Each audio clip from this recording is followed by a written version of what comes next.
The first time I realized the window didn't open, I didn't think much of it. Just old construction, I told myself.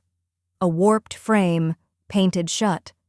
But then I noticed the locks, inside, outside, sealed with screws. And then the door, the bolts, the cameras. And I understood, too late, that I hadn't moved in with my boyfriend. I'd been moved into something else entirely. Tyler had cut off every form of contact I had with the outside world, and no one even knew where I was. We met at a coffee shop, the most cliché place in the world, I know.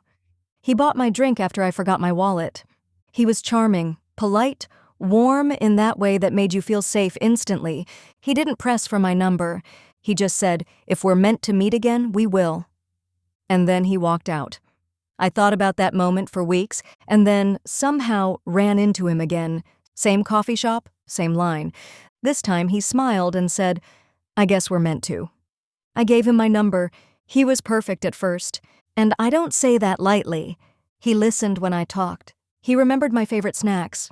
He made me playlists. He didn't just ask about my day. He wanted details. He made me feel seen. After a string of hollow relationships, he felt like everything I thought I didn't deserve. He moved fast, but not aggressively. He called me his soulmate within 2 weeks, said he'd never felt this kind of connection before. We were inseparable until we weren't, until I wasn't. After 6 months, he asked me to move in. He said his place was more spacious, more secure. I didn't see a red flag. I saw a future. He insisted on helping me pack. Said it would be easier if he handled the logistics. So I let him. He canceled my lease, told my landlord I wouldn't be renewing. He even forwarded my mail. He made it feel like a gift, like love, like safety. The new place was beautiful, modern, minimalist. Everything had a place. He handed me a key, but it didn't work on the back door. I asked about it. He said that lock was broken, but it didn't matter. We'd always use the front. Then the front door lock was changed. I asked again. He said it was for safety. There had been break-ins nearby. I nodded, trusted, believed, until I didn't. It started with little things. The bathroom mirror fogging up even when I hadn't used hot water. The hum of something electronic behind the bookshelf. The fact that the vents whispered, like air was being pulled towards something. Microscopic, intentional. One day I knocked over a lamp while cleaning and noticed a blinking light inside the base. Not a bulb, a lens, a camera. I looked up. Another one in the corner, disguised in the ceiling molding. Another in the smoke detector. My stomach dropped. I wasn't just living with someone. I was being recorded. He came home and saw the lamp unplugged. His face shifted for a split second.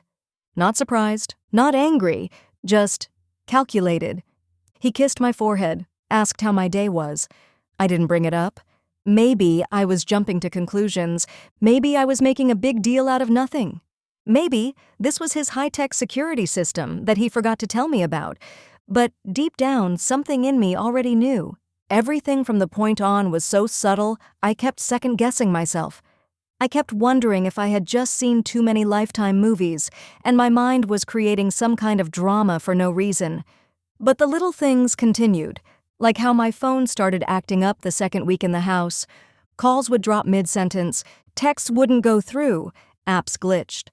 I blamed the signal, bad reception maybe, a software update gone wrong.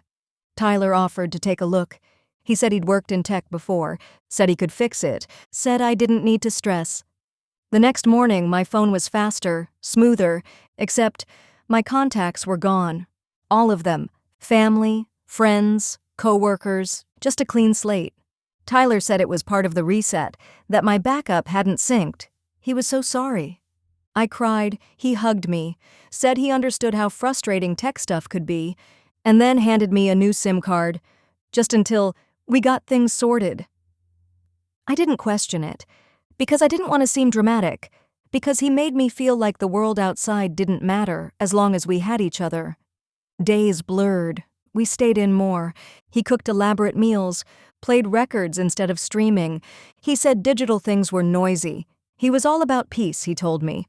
Connection. But the irony was, I was already losing mine to everything and everyone I had known before he walked into my life. He asked me to quit my job, said he wanted to build something new together, start a family, that my work environment was toxic, that I was meant for more than spreadsheets and bosses who didn't appreciate me, and I wanted to believe that, so I did. I left, told my manager I was taking a break. She sounded surprised, concerned, asked if I was okay. I said I was happy, that Tyler had a plan. Even as I said it, I felt that flicker in my chest, that quiet twinge of doubt, but I pushed it down, hard. Everything he spoke about, I had dreamed about my whole life, building a life with someone, traveling, family, it wanted it all. A week later, I realized I hadn't spoken to my sister in over a month. I tried to call her. The number said unavailable. I opened my laptop. Password didn't work. I tried another, then another. Locked out. Every account. Email, social, bank, all inaccessible. I asked Tyler about it. He told me I had been hacked by a phishing attack where he foolishly clicked on a link he thought was from a client. He said he was so sorry, but he was fixing it. Said he'd taken extra measures to protect us because of it, that he'd consolidated everything into one secure system. His system. He handed me a tablet with only 3 apps, a calendar, a journal, and a private messenger that only connected to him. He said it was safer this way, that I could write anything I needed in the journal, that he'd always make sure to read it, that he'd always respond. I didn't scream, didn't demand answers. I told myself it was temporary, that this was just his way of keeping us safe. An overreaction, I thought, but maybe it was because he felt so guilty about what he had done, clicking on the link and causing all this to happen. But what I didn't realize at the time was that I was already too late. I had no phone, no passwords, no job, and no car. He sold it for us, said we didn't need 2 cars, that it was just a drain on our finances, said we were building something simpler, just us and the family we would be creating. But when he said that to me, it was clear this wasn't my version of a dream life anymore. That's when I tried to leave. It was maybe 3 in the morning. He was asleep, or I thought he was. I crept to the front door, turned the knob. It wouldn't budge, deadbolt, a physical key needed, which I didn't have. I tried the back. Nothing. I went to the garage. Keypad locked, no code. I stood in the kitchen for what felt like hours, just staring at the exit, a foot away, and completely out of reach. All I could think about was how did I let this happen? How did I not recognize the prison he was building around me disguised as security? The next morning, Tyler made breakfast like nothing happened. Pancakes, maple syrup, fresh berries. He smiled and asked if I'd had trouble sleeping. I said yes. He said, "Let's meditate later." And just like that, my world shrank another inch. I thought maybe I could outsmart him, find a landline, a neighbor, something. But the house was far. No visible neighbors, no deliveries unless he scheduled them. Even mail stopped arriving.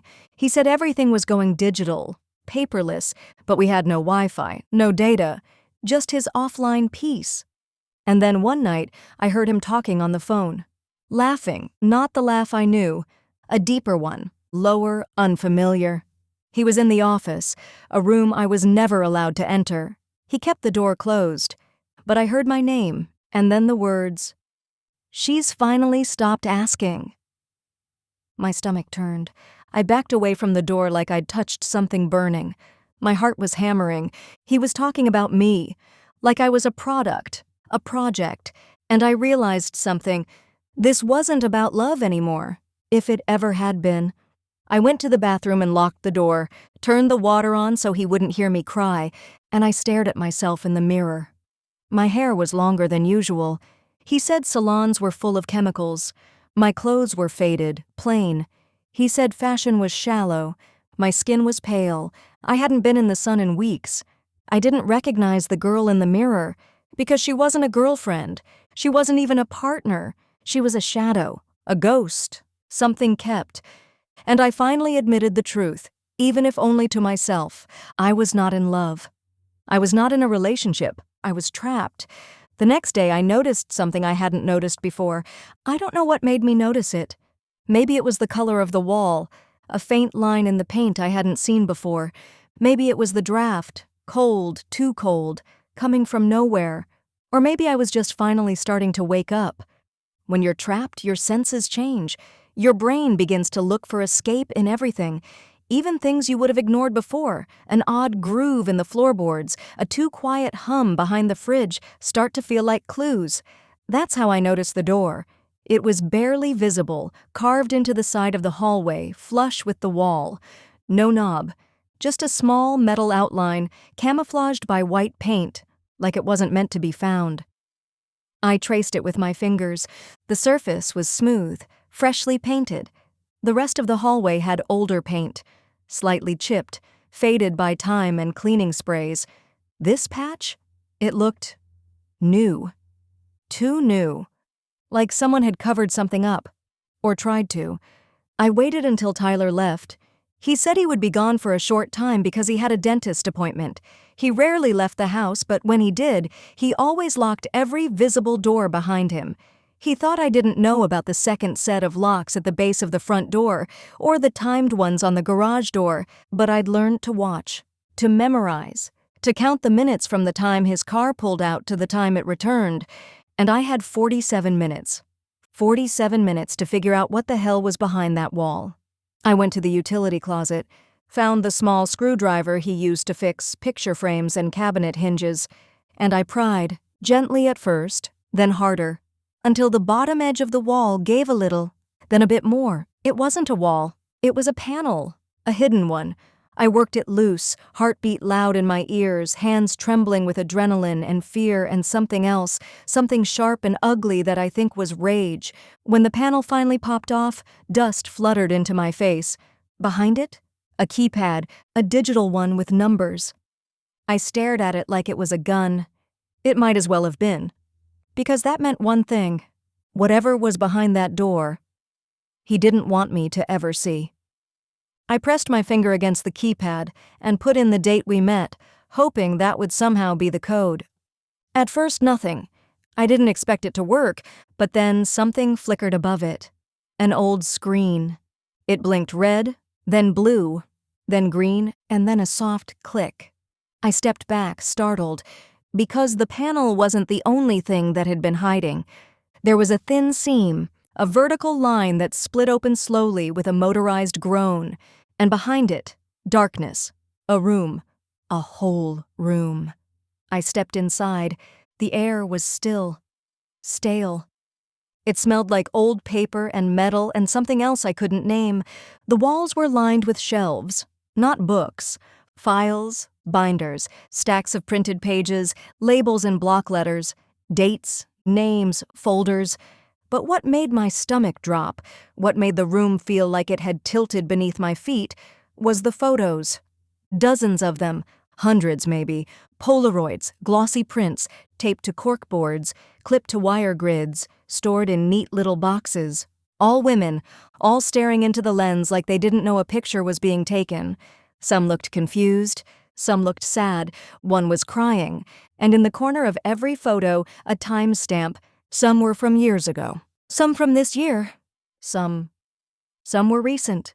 My hands shook as I pulled one off the board. The woman had dark hair and a birthmark above her lip. She was sitting in a chair I recognized. It was in the basement, the same basement Tyler said he used for storage, the same basement he always kept locked. There was a piece of duct tape in her lap, a bottle of water. The timestamp? 3 months before I moved in. I pulled another. This one was older. A woman with red hair, staring blankly at a television. The background wasn't familiar, but the look on her face, it was the same. The same dead-eyed calm I saw in my own reflection now. The same expression you wear when your body stays because it doesn't know how to run. When your mind starts whispering, maybe this is normal. Maybe you're overreacting. But the truth was louder now. I wasn't the first, not even close. There had been others, dozens of others, and I had no idea where they were now. On the desk in the center of the room was a ledger. I opened it. My name was on the second page, next to a number, a date, and a column labeled Conditioning Progress. There were check marks, 7 of them, each next to a milestone. Phone access removed, employment severed, external contact eliminated. Resistance level decreasing. Compliance observed. Surveillance confirmed. Baseline emotional dependency achieved. I couldn't breathe. I dropped the book, stepped away. But my back hit the shelf behind me, knocking loose a box. It spilled onto the floor, more photos, more files, and a name I recognized, not from the news, from real life. My old coworker, Miranda. She'd gone missing last year. People thought she'd moved to Canada. There was even a Facebook post from her account saying she was taking time off. But she'd told me weeks before that she hated cold weather, that she didn't even own a passport, and now her face was here, smiling but not really, just like the others. I ran out of the room, tried to close it, but it didn't latch. The motorized seam stayed slightly ajar, as if daring me to forget what I'd seen. I went back to the kitchen and stared out the window. Still locked. I was still trapped. But now I knew what I was trapped inside of, not a home. Not a relationship, but a criminal mind. And Tyler wasn't just a liar. He was something else entirely. I didn't sleep that night. I couldn't. Not with those images burned into my brain. Not with the weight of all those women pressing down on my chest like ghosts. I wondered where they were, if they'd gotten out, if I would, if he knew I'd found it, if he was watching me right now. The next morning, Tyler brought me tea, just like he always did, chamomile with honey. Exactly how I liked it. He smiled, sat down across from me, said, "You look tired." And I just nodded, because I had to survive. And surviving meant pretending. For now. Because after I saw the room, everything I understood changed, but only on the inside. From the outside, I smiled the same way. I kissed his cheek the same way. I sipped tea at the kitchen table and asked about the weather the same way. But I had become someone else, or maybe I had just finally remembered who I was. I wasn't a victim, not yet, but I was on the edge of something dangerous, and I knew it.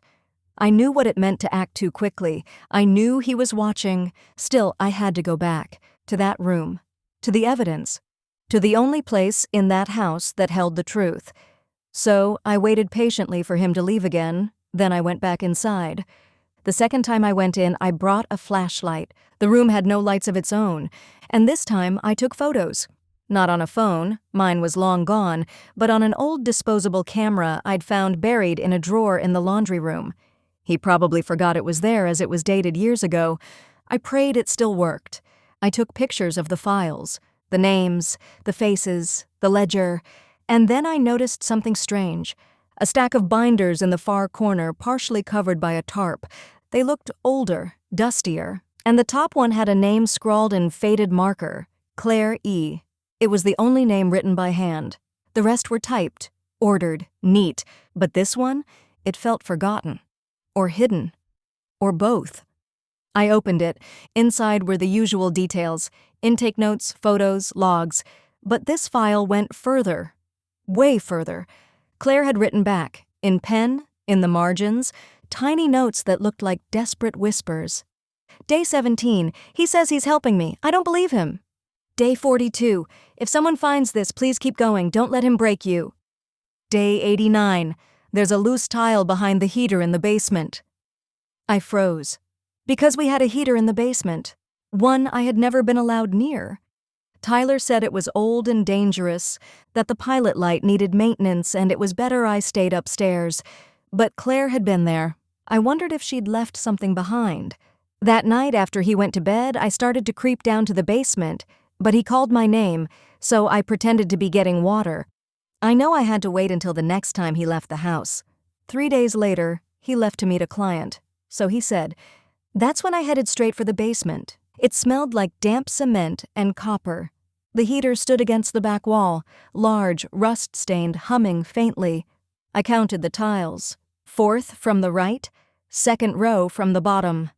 I tapped it. Hollow. I wedged my fingers under the edge and pried.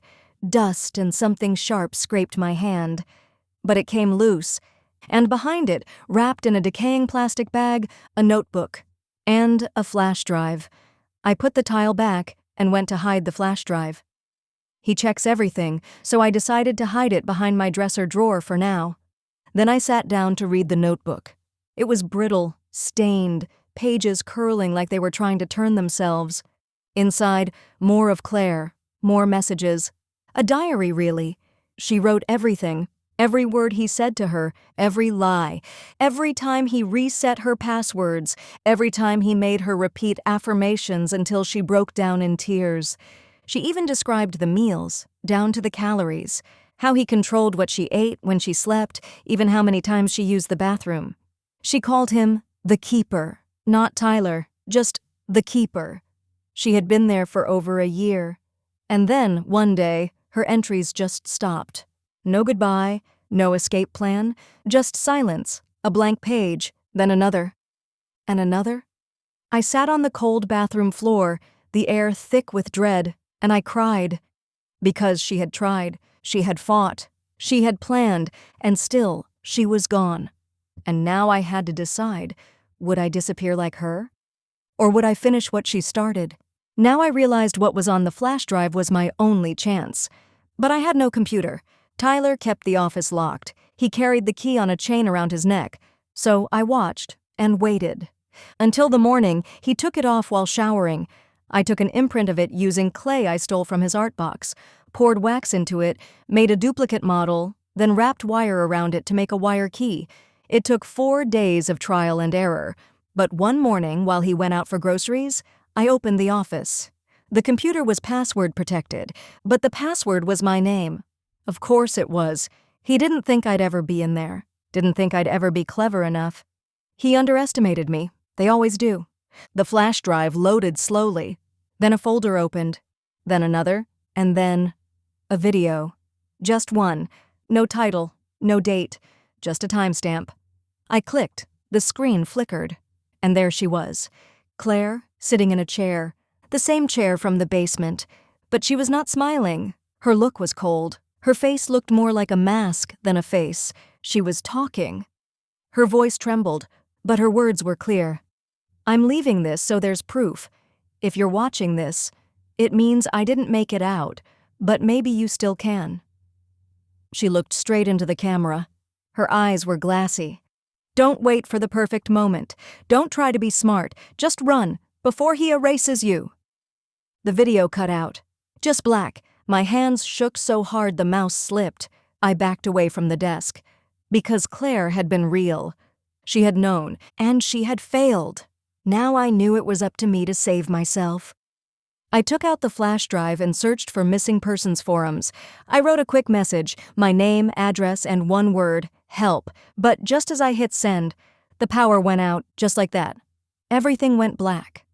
The fan died, the screen flickered and disappeared, and then footsteps. Slow, heavy, getting closer. I didn't breathe, didn't move, just slid to the floor under the desk and curled into a ball. I didn't know if he knew, if he had watched me, if he had just come home early, but I knew something had shifted, something had snapped. The air in the house was different now, thicker, like the walls were leaning in, and the trap wasn't just tight anymore, it was closing. I didn't know if the message sent, but I prayed it did. The sound of footsteps around me was like thunder, not fast, not frantic, measured, deliberate. Like each one was meant to signal something. He wasn't rushing to catch me. He was letting me feel it, the knowing, the trap. I stayed under the desk for what felt like hours. It was probably only minutes, but time bends when you're that close to panic, when you don't know what's waiting on the other side of a door. Eventually, I stood. Not because I was brave, because I had no other choice. The house was silent, too silent. No creaking, no humming, no distant TV sounds, like the whole place was holding its breath. I crept out the door, one step at a time, half expecting him to be there with that smile, the one that stretched too wide and didn't reach his eyes.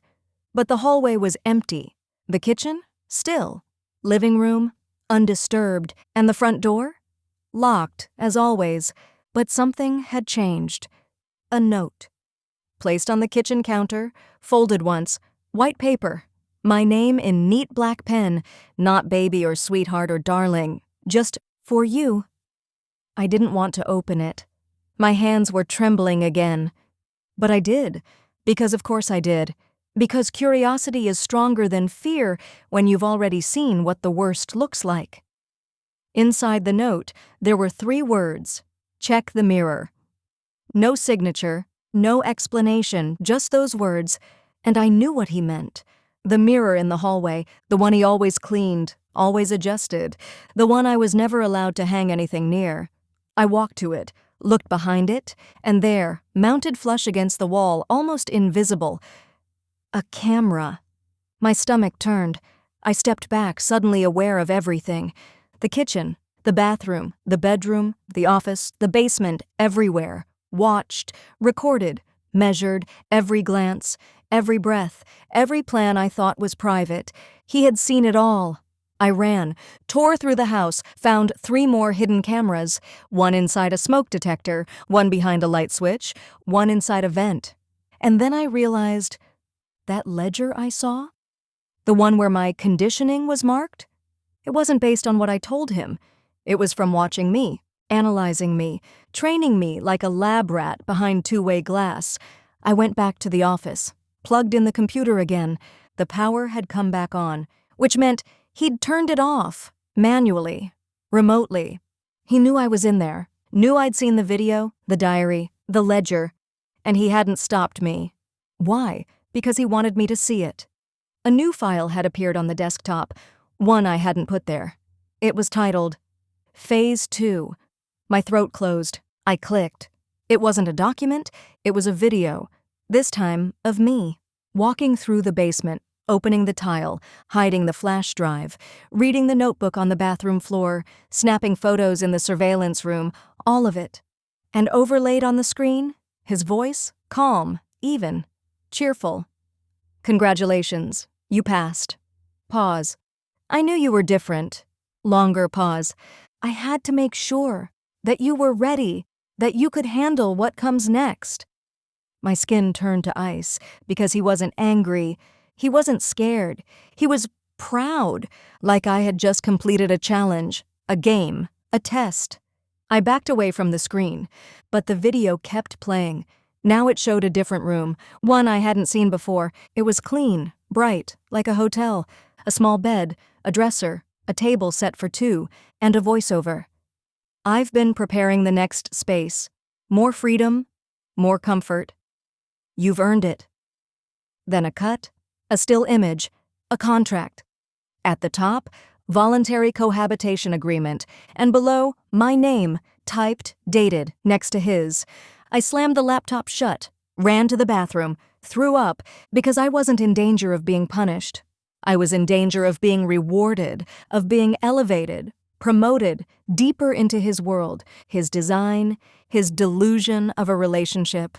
That night, I didn't sleep.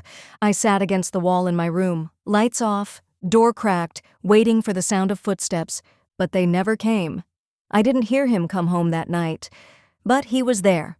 In the morning, breakfast was on the counter. My favorite, waffles, strawberries, whipped cream, with a small card, proud of you. No signature. I wanted to scream, to break every plate in the house, but I didn't, because I knew now he had seen every outburst, every fear, every failure, and he had cataloged it, studied it, used it. Claire's words echoed in my mind. Don't wait for the perfect moment, just run. But how? Where? Everything was locked. My ID gone, my phone gone, no money, no car. He had planned this from day one. He had never dated me. He had chosen me, targeted me, and everything I thought I had freely given, my schedule, my stories, my trust, had been extracted, filed, sorted, used. That afternoon, I heard the garage open.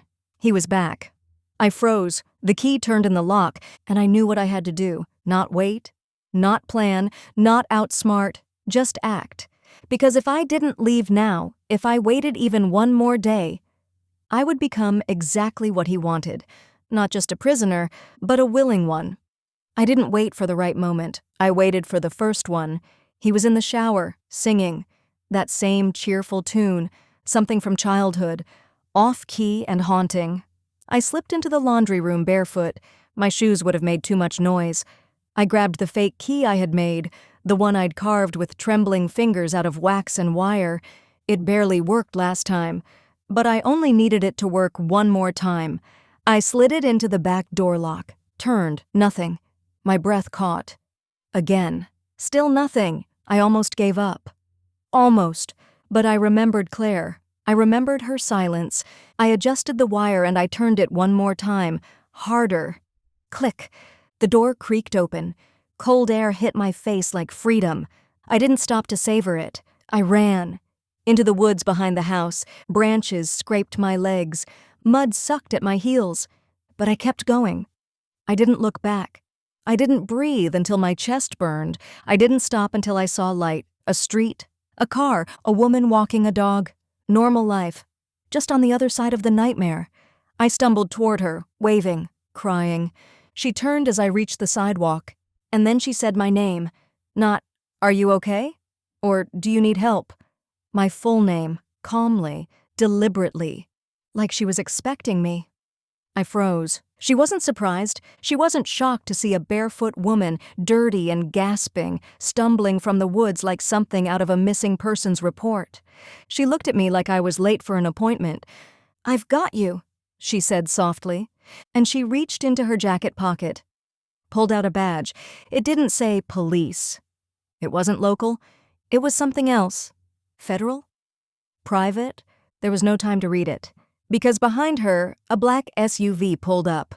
The window rolled down, and a man in a suit nodded once. That's all. Just one nod. She took my arm gently, like I was fragile, like I was breakable. And she said, "He told us you'd try today." The bottom dropped out of me, because I thought I'd escaped. I thought I'd acted on instinct, but he knew. He always knew. And this wasn't freedom. This was another level, another room, another handler. I tried to pull away, but two more people stepped out of the SUV. No guns, no force. Just calm, like I was being escorted, not rescued. And that's when I saw it. Inside the car, on the dashboard, a photo of me. From last week, smiling in the kitchen, one of the surveillance stills, framed, like a trophy. I screamed. I ran again. I didn't care where, I just ran, but I didn't make it far. They didn't tackle me. They didn't yell. They waited. I tripped. Fell, the gravel bit into my palms, and the woman was suddenly next to me again, kneeling, whispering, "It's okay. We're not here to hurt you. You're part of something bigger, that's all." She reached into her coat, pulled out a tablet, tapped it. And there, on the screen, my name again, next to a series of dates, locations, photos, reports, signed and stamped by something called the Compliance Initiative. I choked, because it wasn't just Tyler. It was a program. He wasn't a rogue captor. He was a cog. And I was a subject, a participant, a file number. They brought me to a facility. I begged them not to. I screamed. I fought. But inside, it looked nothing like a prison. It was pristine, clinical, no bars, just white halls and polite voices, like a futuristic hospital with no patients. They gave me clothes, food, a counselor, everything carefully designed, calming music in every room, muted colors. They said they were going to evaluate my transition readiness. I didn't know what that meant, but I nodded, because what else could I do? They let me rest, for days, alone in a soft room, but someone always watched, through the mirror, through the vents, through the silence. I knew it, I felt it, and then one day they took me to a room with a circle of chairs. 7 other women sat there, all calm, all blank, and one by one they introduced themselves. When it was my turn, I said nothing. The counselor nodded. "You don't have to accept it today. Just know, you're not alone." I laughed. Because of course I was. These women weren't survivors. They were converted members of something, and none of us had a choice. They had been polished, trained, like Claire, like me. After the session, one of them passed me a note. I waited until I was alone. Opened it. 3 words written in frantic scrawl: "Don't drink anything." That night, I poured out the tea they brought. It smelled like acid, and I knew. I was still inside the same system, just in a different layer, just a different kind of cell. I knew they were watching me because after that night, they stopped bringing tea. No questions asked, no confrontation, just silence, like they were recalibrating, recalculating. The others didn't notice, or pretended not to. I watched them closely now, every blink, every breath, every sentence. Their faces were serene. Too serene, like they had been sanded down, softened, made palatable. I asked one of them, Lisa, what she remembered about before. She paused too long before answering, then said, I used to be angry all the time. They helped me let go. But her eyes didn't match her voice. They were too alert, too hollow, like she was reciting, not remembering. I stopped trusting anyone. I started storing food, hiding utensils, faking compliance. They called it impressive adaptation. I called it survival. They rewarded me, gave me more freedom, access to the facility library, more time outside, more passwords, and that's when I found the file. It was stored in a hidden partition on a locked server, labeled with a string of meaningless characters, encrypted, but I had time, and rage, and nothing left to lose. It opened at 3 a.m., no alarm, no alert, just rows and rows of files. Women's names, videos, reports, training metrics, conversion rates, failure logs, but one section caught my eye. Recruiter archives. Inside, a single name. Tyler. I opened it, and what I saw made my blood run cold. He wasn't a handler, he was their first male member, born into their community. The original, the first successful integration. His training had started when he was 6 months old, rewired, refined, released into society with a fabricated identity and one mission: form attachment and recruit new members. My real file was there too. Everything I ever told Tyler about my childhood, my life, even my first therapy appointment at age 10. Every detail was there. Notes on my life even before I met him. He hadn't found me by chance. He had been assigned to me, and all those moments I thought were fate, that first encounter at the coffee shop, all orchestrated, all logged, but that wasn't the final twist. Not yet. That came when I opened the last page of his file. His termination notice, dated 2 days after my escape attempt, marked complete, signed by me. I stared at it for minutes. I thought it was a glitch, a mistake, but the timestamp matched. It was real.